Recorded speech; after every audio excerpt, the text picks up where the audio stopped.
자, 출판권항과 배타적 발행권이란 개념에 대해서 배워보겠습니다. 어떻게 보면 출판권이라는 말은 좀 들어본 것 같아요. 그죠? 출판권이란 건 쉽게 얘기해서 책이잖아요. 책을 출판할 수 있는 권리. 그게 출판권이고, 근데 배타적 발행권은 참 말이 어렵습니다. 배타적 발행권.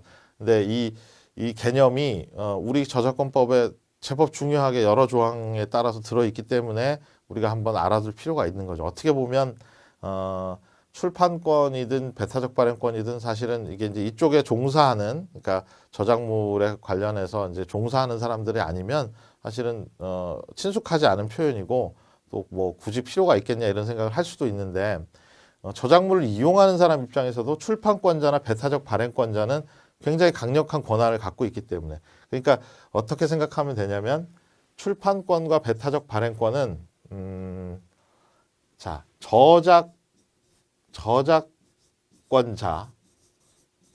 저작권자는 보통 저작자가 저작권자가 되죠. 그리고 또는 뭐 저작재산권을 양도받은 사람이 저작권자가 됩니다. 이런 권리자가 원래는 이제 모든 권리를 행사해요. 그 다음에 상대방이 이걸 나를 침해하면 그것에 대해서 뭐 소송을 하기도 하고. 그런데 나머지 사람들, 이용 허락을 받은 사람들, 그러니까 이용 허락을 받아가지고 사용하는 사람들은 직접적인 권리자는 아니에요. 이 사람의 권리를 사용하도록 허락받은 것밖에 안 된 거죠. 그런데 이 출판권자나 배타적 발행권자는 이 저작권자한테 이 이용 허락하고는 다른 권리를 부여받은 사람들이 더 강력한 권리를 부여받은 거죠. 그러니까 이거는 이름을 이렇게 정해놓은 것은 출판권자하고 배타적 발행권자로 설정을 받으면 아주 센 권리를 주는 겁니다. 이 사람들은 이 이용 허락을 받은 사람들하고는 달리 직접적으로 침해하는 사람한테 자기 권리의 침해를 이유로 해갖고 고소도 할 수 있고 민사소송도 할 수 있어요.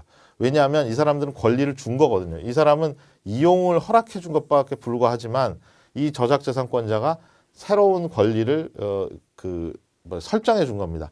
우리로 치면은 뭐 저당권 같은 거라고 생각하면 될까요? 저당권은 이제 소유권자도 뭐 아주 강력한, 소유권자가 제일 강력하지만 저당권자도 이 해당 목적물을 경매에 붙일 수 있고 뭐 이런 권리를 설정해 주잖아요. 그러니까 그게 일반적인 채권하고는 다르다는 거죠. 채권하고 다른 어떤 강력한 권리를, 배타적 권리를 주는 것이 이 두 권리라고 생각하시면 될 것 같아요. 일단 개념부터 해서 좀 알아봅시다. 이 개념만 이해하면 뭐 그렇게 어려운 내용은 아니에요. 자, 저작권은 권리의 다발이죠. 뭐 복제권도 있고 배포권도 있고 여러 가지 권리가 있어요. 근데 그 중에 복제 배포권을 갖고 있는 사람, 그러니까 이 보통은 저작권자 자신이 되겠죠. 저작재산권자가 설정해 주는 권리, 설정해 주는 거예요. 누군가한테 내가 너한테 출판권을 설정해 줄게. 책을 쓰는 사람들 같은 경우에는 저작권자가 작가죠. 작가가 출판업자한테 당신한테 내가 출판권을 설정해 주겠어요.